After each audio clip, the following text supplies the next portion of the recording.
சற்று முன் கிடைக்கப்பெற்ற மிக மிக முக்கியமான செய்தி ஒன்று வெளியாகியிருக்கு. ஏவா வேலு வீட்டில் மூட்டை மூட்டையாக சிக்கிய பணம், அதிரடி கைது. தமிழக முதலமைச்சர் விஜய் தமிழக சட்டசபையில் பேசிய போது முந்தைய ஆட்சியின் ஊழல்களை வெளிக்கொண்டு வருவோம் எனவும் மக்கள் பணத்தை தொட்டவர்களை விட மாட்டேன் என பேசியிருந்தார். அவர் பேசி 2 நாட்களில் முன்னாள் திமுக அமைச்சர் ஏவா வேலு உள்ளிட்டோருக்கு சொந்தமான 13 இடங்களில் லஞ்ச ஒழிப்புத்துறை மூலம் அதிரடி ரெய்டு நடத்த உத்தரவிட்டிருக்கார். உத்தண்டி திருவான்மையூர் மேம்பாலம் அமைப்பதில் நடந்த டெண்டர் முறைகேடு தொடர்பாக ஏற்பட்ட புகார் அடுத்து காலையிலேயே இந்த அதிரடி சோதனை நடைபெற்று வருது. தமிழகத்தின் முன்னாள் பொதுப்பணித்துறை மற்றும் நெடுஞ்சாலைத்துறை அமைச்சராயிருந்த ஏவா வேலுவின் வீடு, அலுவலகம் உள்ளிட்ட பல்வேறு இடங்களில் இன்று அதிகாலை முதலே லஞ்ச ஒழிப்புத்துறை அதிகாரிகள் சோதனை நடத்திட்டு வராங்க. சென்னை ஆழ்வார்பேட்டையில் உள்ள அவரது இல்லம், திருவண்ணாமலையில் உள்ள சொத்துக்கள் மற்றும் அலுவலகங்கள் உள்ளிட்ட மொத்தம் 13 இடங்களில் இந்த சோதனை ஒரே நேரத்தில் தொடங்கப்பட்டதா தகவல்கள் தெரிவிக்கப்படுகின்றது. இந்த சோதனைக்கு காரணமாக உத்தண்டி திருவான்மையூர் மேம்பால திட்டத்தில் நடத்தப்பட்டதாக கூறப்படும் டெண்டர் முறைகேடு புகார் தான் என சொல்லப்படுது. கடந்த ஆட்சியில் செயல்படுத்தப்பட்ட சாலை மற்றும் மேம்பால பணிகளில் அரசுக்கு நிதி இழப்பு ஏற்பட்டதாகவும் புகார்கள் எழுந்தது. இந்த விவகாரத்தில் முன்னாள் அமைச்சர் ஏவா வேலு உட்பட 11 பேர் மீது லஞ்ச ஒழிப்புத்துறை வழக்கு பதிவு செய்திருப்பதா தகவல்கள் வெளியாகியிருக்கு. இதில் முன்னாள் அதிகாரிகள், ஒப்பந்ததாரர்கள் மற்றும் திட்டங்களுடன் தொடர்புடைய சிலரின் பெயர்களும் இடம்பெறுவதா சொல்லப்படுது. குறிப்பாக 4 இடங்களில் சாலை பணிகள் முழுமையாக மேற்கொள்ளப்படாத நிலையிலும் பணிகள் நிறைவு பெற்றதாக காட்டி கட்டணங்கள் வழங்கப்பட்டதாக குற்றச்சாட்டுகள் இருந்திருக்கு. இது தொடர்பாக ஏவா வேலு, கண்ணன், பூபாலன், பெரியசாமி, சத்தியபாமா உள்ளிட்டோர் மீது பல்வேறு சட்டப்பிரிவுகளின் கீழ் வழக்கு பதிவு செய்யப்பட்டிருக்கிறதா தகவல்கள் வெளியாகியிருக்கிறது. இந்த சோதனை சென்னை மற்றும் திருவண்ணாமலையில் மட்டும் இல்லாமல் கரூரிலும் நடைபெற்றிருக்கு. முன்னாள் அமைச்சர் செந்தில் பாலாஜியின் நெருங்கியவராக கூறப்படும் அரசு ஒப்பந்ததாரர் சங்கரின் இல்லத்திலும் லஞ்ச ஒழிப்புத்துறை அதிகாரிகள் சோதனை மேற்கொண்டிருக்கிறாங்க. இதனால் இந்த வழக்கின் மூலம் ஆட்சி காலத்தில் மேற்கொள்ளப்பட்ட பல்வேறு பணிகள் குறித்த விரிவான விசாரணை நடத்தப்படலாம் என சொல்லப்படுது. சமீபத்தில் நடைபெற்ற சட்டசபை கூட்டத்தொடரில் ஆளுநரின் உரை மீதான விவாதத்தில் முதலமைச்சர் விஜய் ஊழல் தொடர்பாக மிகவும் கடுமையான நிலைப்பாட்டை வெளிப்பட்டிருந்தார். யாராக இருந்தாலும் விடமாட்டோம், ஒவ்வொரு ஊழல் வெளிச்சத்துக்கு வரும் என்று அவர் கூறியிருந்தார். அவரது இந்த பேச்சு அரசியல் ரீதியாக பெரிய தாக்கத்தை ஏற்படுத்திய நிலையில் தற்போது முன்னாள் அமைச்சர்கள் வீடுகள் மற்றும் அலுவலகங்களில் சோதனை நடைபெற்று வருவது பல்வேறு அரசியலுக்கு வழிவகுத்திருக்கு. திமுகவில் முக்கிய தலைவராகவும் தற்போது சட்டசபை கொறடாவாகவும் இருக்கும் ஏவா வேலுவுக்கு எதிராக சோதனை நடைபெறுவது அந்த கட்சியிலும் பரபரப்பை ஏற்படுத்தியிருக்கு. கடந்த திமுக ஆட்சி காலத்தில் முக்கிய துறைகளை கையாண்ட அமைச்சர்களில் ஒருவராக அவர் இருந்தவர். கடந்த சட்டசபை கூட்டத்தொடரில் விஜய்க்கு எதிராக பேசியவர்களில் ஏவா வேலுவும் ஒருவர்.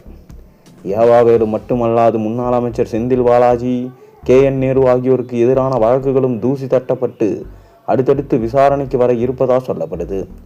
ஆளும் கட்சிக்கு நெருக்கடியாக பேசி வரும் அமைச்சர்களை குறிவைத்து இந்த சோதனை நடத்தப்படுவதா திமுகவினர் குற்றம் சாட்டுகின்றாங்க. அதே நேரத்தில் தவறு செய்தவர்கள் யாராக இருந்தாலும் நடவடிக்கை பாயும் என்கின்றனர் தமிழக வெற்றி கழகத்தினர். மேலும் இந்த சோதனையின் போது திமுகவை சேர்ந்த வழக்கறிஞர் சரவணன் அங்கு சென்று ஏவா வேலுவிடம் பேச முயன்றிருக்கார். சார், நான் அட்வொகேட் சரவணன் வந்திருக்கேன், அண்ணன் ஏவா வேலுவை பார்க்க வேண்டும் என்று சொல்லியிருக்கார். அதற்கு அவர்கள், இப்போது முடியாது, நடைமுறையை முடியட்டும் சார், அதன் பிறகு பேசுங்கள் என்று கூறியிருக்கிறார். இதனால் தான் வழக்கறிஞர் சரவணன் வீட்டுக்கு வெளியே காத்திருக்கும் நிலை உருவானது. அதாவது மூட்டை மூட்டையாக பணங்கள் அவரது வீட்டின் பின்புறம் பதுக்கி வைத்திருப்பதை லஞ்ச ஒழிப்புத்துறையினரால் கண்டுபிடிக்கப்பட்டதாக இரகசிய தகவல்கள் கசிந்திருக்கு. இதனால் தான் அவரது அட்வொகேட் உடனடியாக விரைந்து வந்தார் எனவும், ஆனால் அவரையும் அமலாக்கத்துறை உள்ளே விடவில்லை என்கின்ற செய்திகள் வெளியாகியிருக்கிறது. முதல்வர் ஸ்டாலினுடைய அமைச்சரவையில் 2022 ஆண்டில் நெடுஞ்சாலைத்துறையில் முறைகேடு நடந்ததாக புகார் இருந்தது. இது தொடராக அறப்போர் இயக்கம் ஒருங்கிணைப்பாளர் ஜெயராம் வெங்கடேஷ் கடந்த 2022ஆம் ஆண்டு ஏப்ரல் 20ஆம் தேதி லஞ்ச ஒழிப்பு போலீசில் புகார் அளித்தார். இந்த புகார் மீது லஞ்ச ஒழிப்பு போலீசார் அதிரடியாக வழக்கு பதிவு செய்த நிலையில் சோதனை மேற்கொள்ளப்பட்டு வருது. அதன்படி ஏவாவேலுவின் சென்னை வீட்டில் இன்று லஞ்ச ஒழிப்பு போலீசார் அதிரடி சோதனை நடத்தி வராங்க. கதவுகளை மூடி போலீசார் வீட்டில் சோதனை மேற்கொண்டு வராங்க. முக்கிய ஆவணங்களை ஆய்வு செஞ்சுட்டு வராங்களாம். இந்நிலையில் சென்னையில் சோதனை நடக்கும் ஏவாவேலு வீட்டிற்கு திமுகவை சேர்ந்த வழக்கறிஞர் சரவணன் சென்றிருக்கிறார். கதவு மூடப்பட்டு இருந்ததால் அவரால் உள்ளே செல்ல முடியல. இதனால் அவர் கதவை திறந்து பார்த்துவிட்டு வெளியே நின்றார். கதவு திறக்கும் சத்தம் கேட்டு உள்ளே இருந்தவர்கள் கதவின் துளை வழியாக எட்டி பார்த்தனர். அப்போது சரவணன், சார் நான் அட்வொகேட் சரவணன் என்றார். அதற்கு அவர்கள், சார் நடைமுறைகள் முடிவடைந்த பிறகு பாருங்க.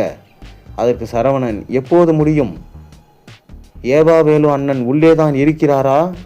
அவருடன் யாரெல்லாம் இருக்கிறார்கள் என்று கேட்டுக்கிறாரு. அதற்கு அவர்கள், ஆமா ஏவாவேலு உள்ளதான் இருக்காரு, அவருடன் குடும்பத்தினர் இருக்கிறாங்க என்று சொல்லியிருக்கிறாங்க. இதையடுத்து ஏவாவேலு அண்ணனிடம் மட்டும் பேசிவிட்டு செல்லலாமா என்று சரவணன் கேட்க, நடைமுறைகள் முடிவடைந்த பிறகு பேசுங்கள் சார் என்று இருக்கிறாங்க. அதற்கு சரவணன், அவர் கரெக்டா இருக்கிறாரா என்று பார்த்துவிட்டு போகிறேன் என்றார். அதற்கு அவர்கள், எதுவாக இருந்தாலும் நடைமுறை முடிந்த பிறகு பார்த்து கொள்ளுங்கள் என்றார். இதையடுத்து வழக்கறிஞர் சரவணன் வீட்டுக்கு வெளியே காத்திருந்தார். அவரையும் உள்ளே அனுமதிக்க முடியவில்லை. இதற்கு மு.க. ஸ்டாலின் அவர்களோ, இந்த பிரச்சனையை சட்டப்படி அவர் நிரூபிப்பார் என முன்னாள் முதல்வர் ஸ்டாலின் தெரிவிச்சிருக்கிறார்.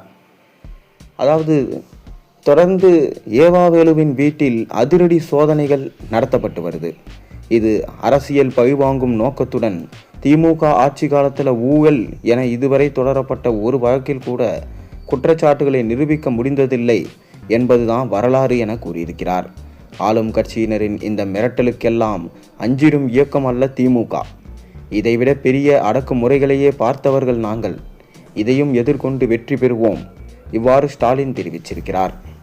அதாவது 2021ஆம் ஆண்டு முதல் 26ஆம் ஆண்டு வரை பொதுப்பணித்துறை நெடுஞ்சாலைத்துறை அமைச்சராக இருந்தவர் ஏவாவேலு. இவர்தான் தொடர்ந்து தற்போது டார்கெட் செஞ்சுட்டு வராரு விஜய்.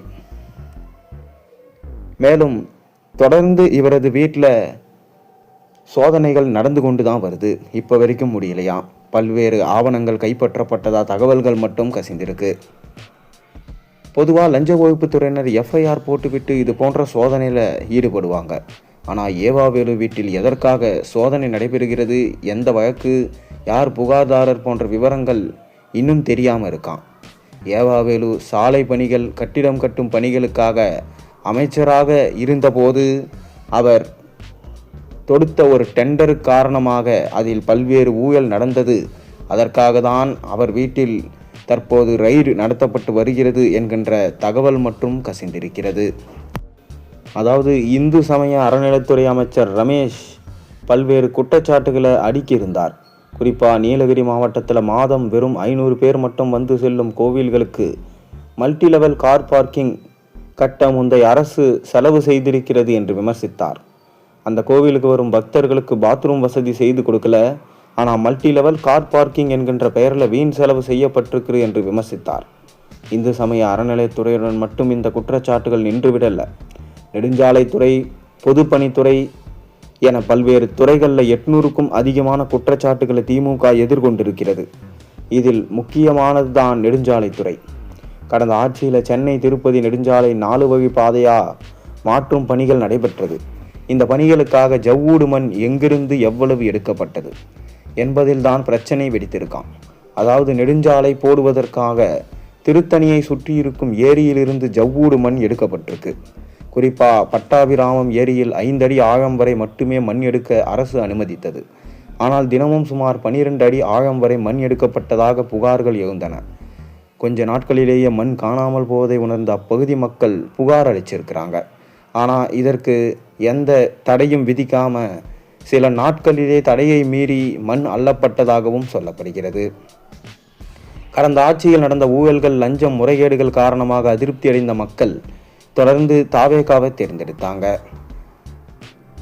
தொடர்ந்து அருண் IPS நியமிக்கப்பட்டு முறைகேடுகளை தோண்டி எடுக்க விஜய் அவர்கள் அவருக்கு அசைன்மெண்ட் கொடுத்திருக்கிறார். இதைத் தொடர்ந்துதான் இன்று முன்னாள் அமைச்சர் ஏவாவேலுவுக்கு சொந்தமான இடங்களில் லஞ்ச ஒழிப்புத்துறை அதிகாரிகள் அதிரடி ரெய்டு மேற்கொண்டிருக்கிறாங்க. அதே போல இந்த ரெய்டு இத்துடன் நிற்காது என்றும் இந்து சமய அறநிலையத்துறை, மின்சாரத்துறை, வனத்துறை என பல்வேறு துறையில் முன்னாள் அமைச்சர்களை நோக்கி நீளும் என்று சொல்லப்படுது. ரெய்டு விஷயத்தில் விஜய் உறுதியாக இருப்பதாகவும் இனி திமுகவில் உள்ள ஒவ்வொரு மாஜி அமைச்சர்களும் தப்பிக்க முடியாது என செய்திகள் வெளியாகியிருக்கிறது.